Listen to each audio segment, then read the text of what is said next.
I'm Batman. Easy, miss. I've got you. You've got me? Who's got you? Mr. McGee, don't make me angry. You wouldn't like me when I'm angry. I'm a doctor. But probably not the one you expect. I'm Captain Kirk.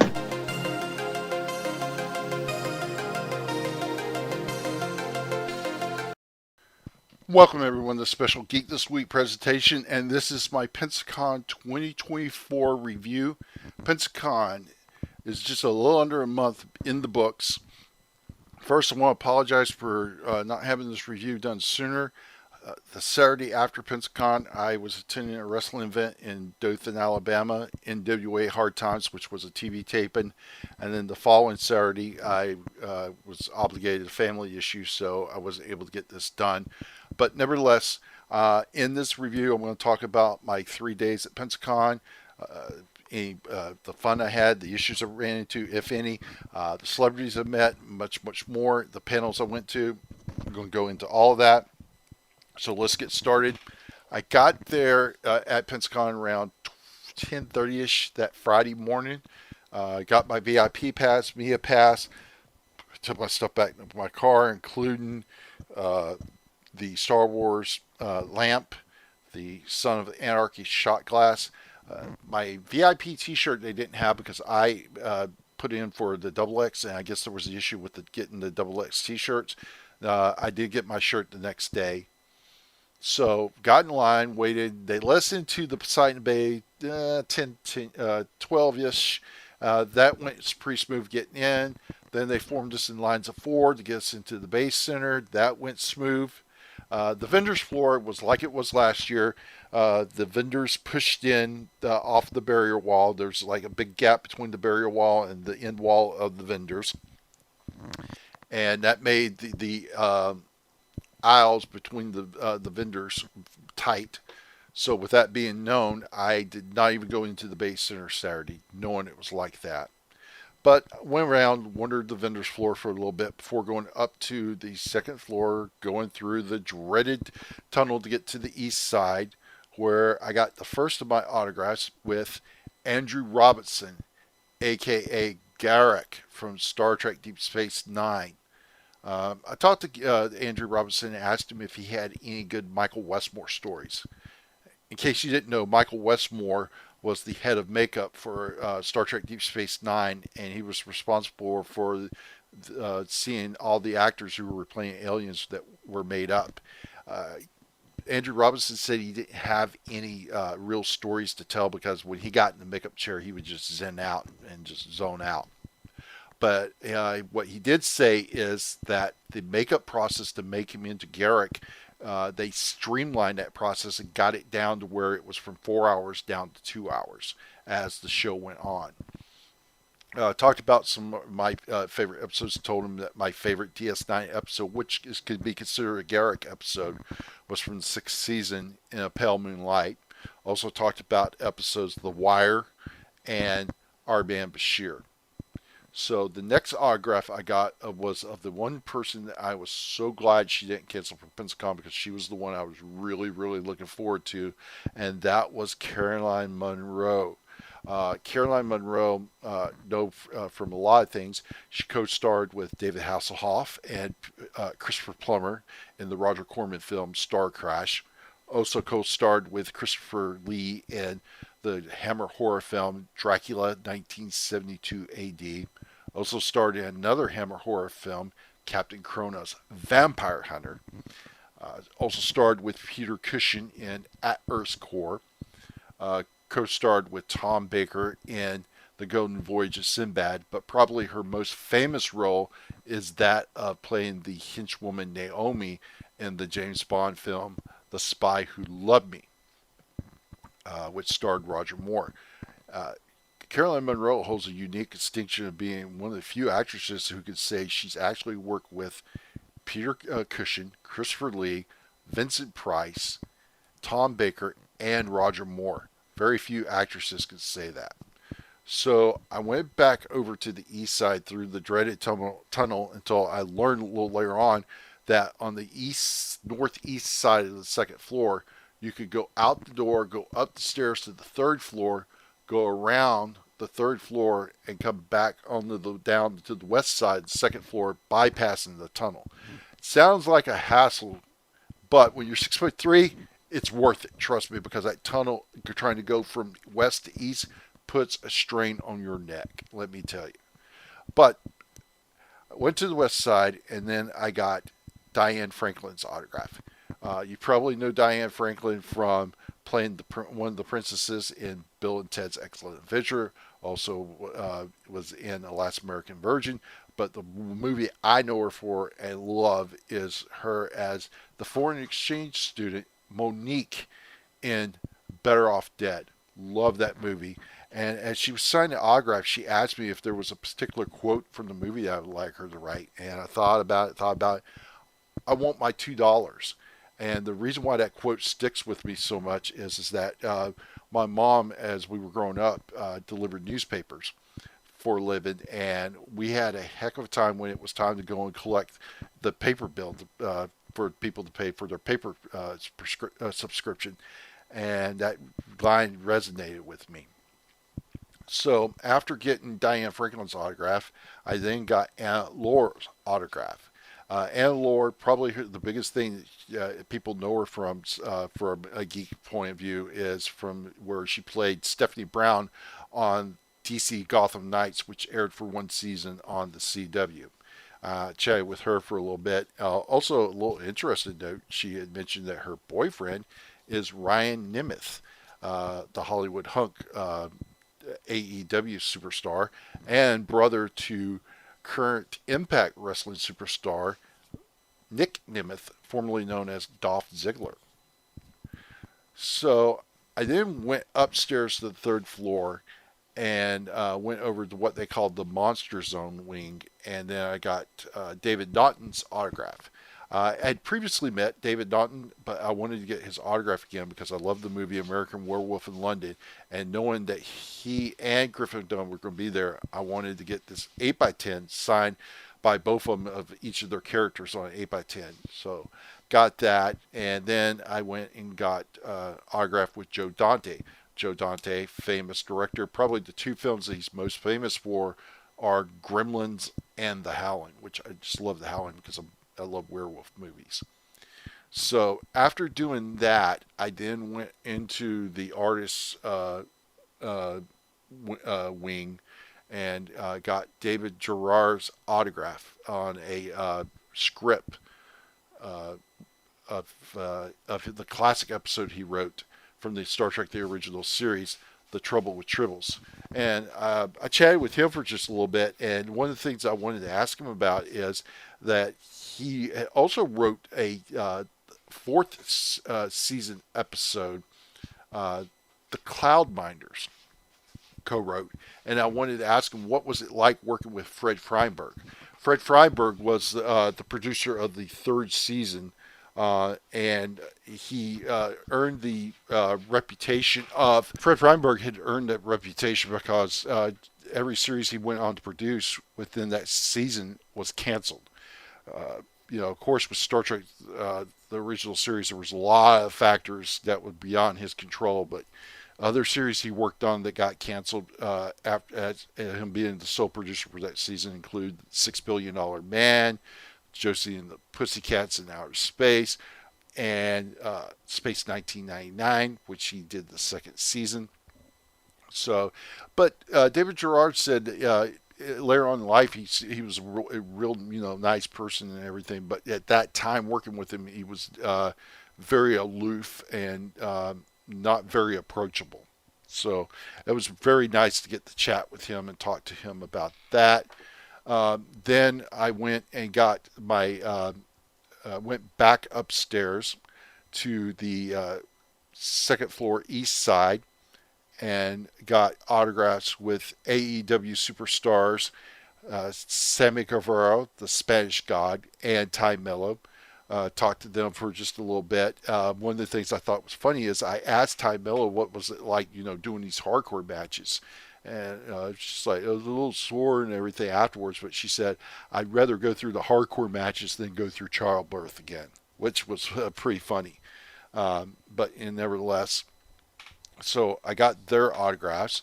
Next, I got the autograph of the person that I definitely uh, wanted to get an autograph from that I was so glad didn't cancel, and that being Clint Howard. Clint Howard, he's done everything. Waterboy, Austin Powers. He's done a ton of Star Trek. Star Trek: The Original Series, the first season, third episode, the Cobra Knight Maneuver, where he played Baylock. Also played a homeless person in Star Trek Deep Space Nine, third season episode Past Tense. Played a Ferengi pirate in the Enterprise first season episode Acquisition.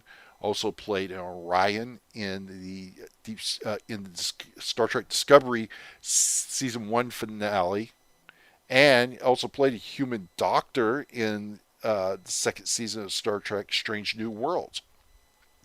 But he went into great detail talking about how uncomfortable the Baylock costume was when he filmed the Cobra Knight Maneuver, and of course talked about the Tylac juice being nasty as all get out. But it was very cool getting to talk to him. Also asked him about what was the worst to do, the Ferengi makeup or the Orion makeup, which he said the Ferengi makeup. And the other thing he said is the headpiece that he wore in the episode was actually Armin Sherman's headpiece. That's from Quark. So that was just an interesting tidbit of information to find out. So I went back upstairs and got ready to get the first of my professional photo ops, and that was with Sammy Guevara and Ty Mello.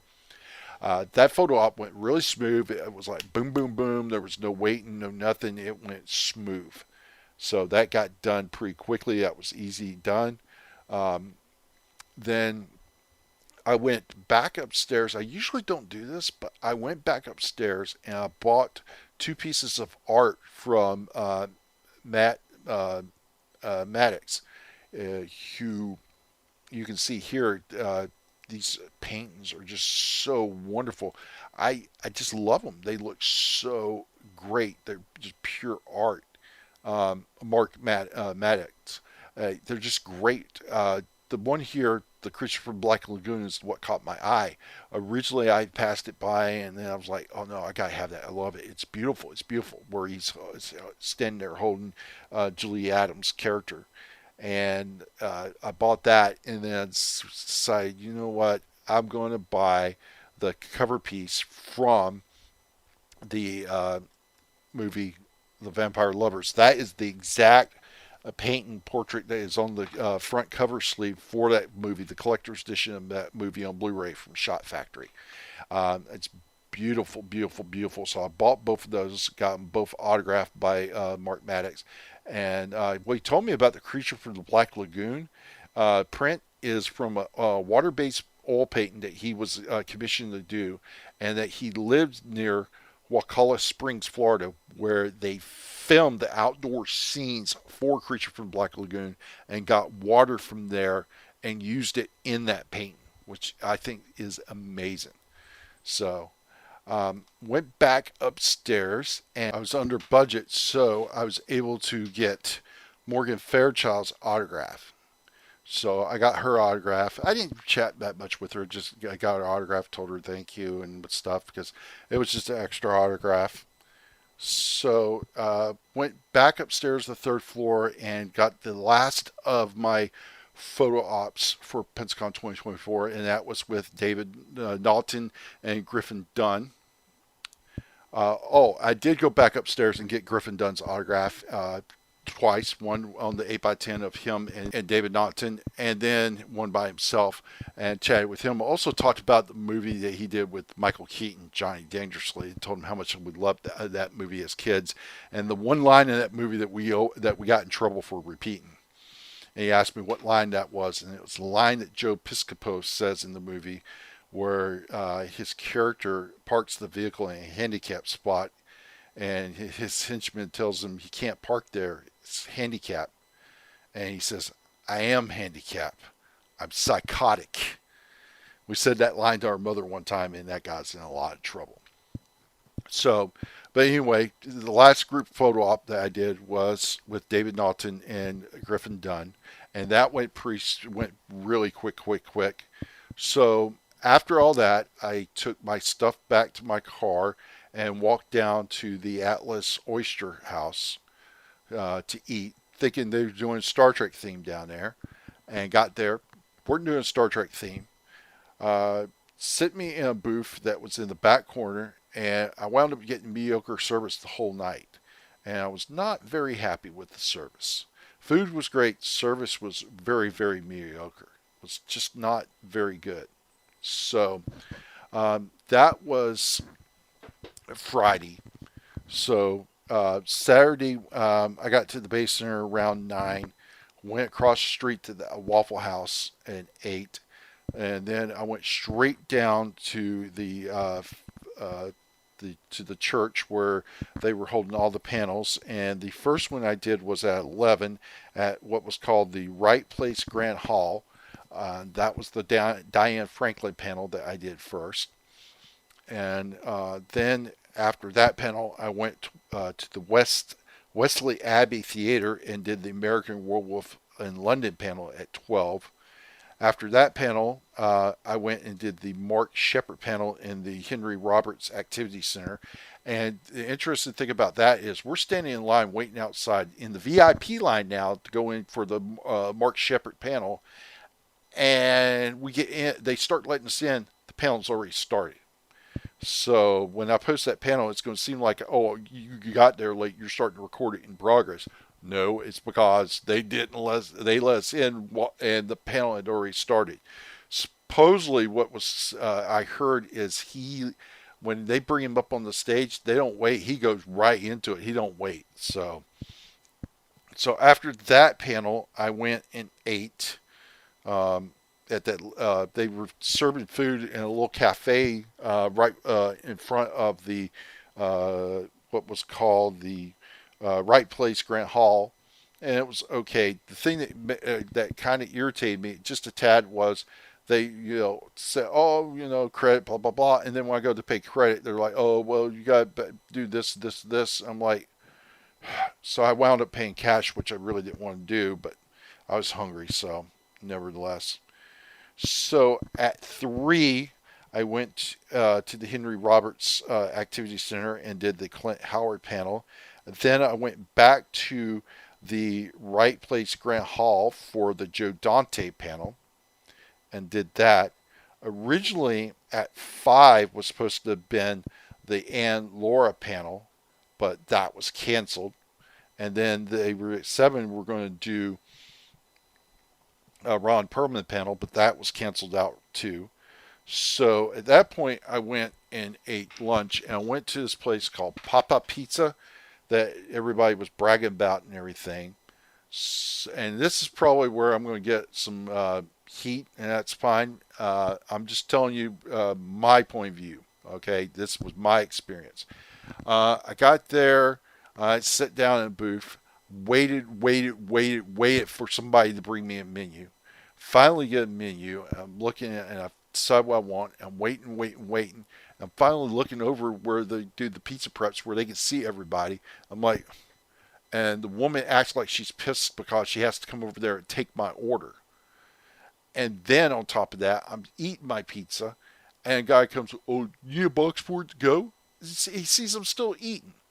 Was not very happy with that whatsoever. So I left a minimum 10% tip. I get bad service, you're getting a minimum tip from me.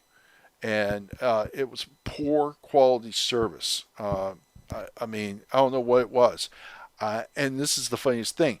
I had more success at the Waffle House. I had better service at the Waffle House than I did eating at either local place. I was just flabbergasted. So, nevertheless, I went back to the Right Place Hall for Last Nerd Standing and actually participated and got to the Final Four where they got me. And they got me good. And here's the clip where they got me. Cage's real name. All right, sure, we'll do that. Luke Cage's real name. Luke Cage. Wrong. I see. Oh, we're gonna get people with this one. Luke Cage's real name. See, I was gonna say Luke Cage. I don't think that's the answer. Yeah. Well, since we just made that guy sit down. Okay. Oh. I know it is. It's for You that. don't know it? No. Now we see. Oh. What, you think his mom looked in the crib and went, Power Man? I thought she looked at Lucas Cages, you are so close. Unfortunately, this is the one you're going to get on. Oh my God! This guy has won 3 times. He's been the last nerd standing. I can't. Wow, this is low. We are down. Wait, we're done. But nevertheless, I had a great time and everything. So that was basically my Saturday at Pensacon. I just did panels all day that day. So Sunday, got to the Bay Center, went across the street, had breakfast at the Waffle House again. It was awesome. So went back inside the Bay Center, bought a few things on the vendor floor. Hyperspace Toys, I bought 4 magnets from them. You can see the magnets here. I usually try to buy magnets related to guests that I met at Pensacon, and they really didn't have anything to truly focus on Caroline Monroe other than this magnet, the Spy Who Loved Me poster. And then I got 2 classic posters, magnets, one for the Forbidden Planet and the other one for the 1930s serial Flash Gordon. And then, of course, the greatest Chevy Chase film of all time, Fletch. There was another vendor, and I couldn't find the name of the vendor, that was selling magnets too. Their deal was not as great as Hyperspace Toys. Theirs was 4 for $10. The other place was 3 for $10. But they had a lot of Universal Monster magnets. And I got the original movie poster for Frankenstein, the original movie poster for Bride of Frankenstein, then got the movie movie poster for The Invisible Man, the lobby card posters for Frankenstein and The Mummy, and then the 1955 Hammers version of The Mummy. So I got all those. And then I bought from Starbase Atlanta this Universal Monsters t-shirt. So I bought all that. Then I went upstairs to the 3rd floor, got in line because I had enough to do it. I waited an hour and almost hour and 15 minutes, but I got Ron Perlman's autograph and a picture with him. And I asked him what it was like working with Adrian Paul on the 5th season of Highlander, the series, at the episode The Messenger, where he played the fake Mythos. And he said he liked working with Adrian. Then I went back downstairs to the 2nd floor and got an autograph with Kelly Monroe, who played Sam in Night of the Comic. And finished up there, went back to the church for panels on Sunday. The first one I did was at the Henry Roberts Center, and that was with the Vicki Lawrence panel. Then I stayed there to do the Rocky Horror Picture Show panel at 2. Then after that, 3, I went to the Right Place Hall Center for the Kelly Monroe panel. Right Place Grand Hall, sorry, for that panel. And then the last thing I did for Pensacon 2024, and that was at the Wesley Abbey Theater, was the Caroline Monroe panel, which I was so glad did not get canceled. I really enjoyed that panel. And I was able to get to ask her a question that I wanted to ask. So, with all that said, I had a great time at Pensacon. Really enjoyed myself. Have no complaints other than the local restaurants, which was out of the hands of Pensacon. They have no control over local restaurants whatsoever. So, but anyway, guys, I don't know about you, but I've already got my tickets for Pensacon 2024. Wife wasn't that thrilled that Pensacon's going to be over, 2025 is going to be over Valentine's weekend, but nevertheless, right now, there's 2 guests that I'm super psyched for right now. I know it's early, anything can happen, cancellations, we all know that, But I'm super psyched that AEW superstars Orange Cassidy and Deonna Purrazzo are coming to Pensacon 2025. So that's going to be awesome. So anyway, guys, hey, appreciate you guys' patience. Hope you enjoyed the video. Thank you guys for your support. I'm going to be working on a second cosplay video coming out. Also, I will be posting first panel video from Pensacon 2024. I'll keep it surprised of what panel that's going to be, much more. Thank you guys for your support, and we'll catch you all later.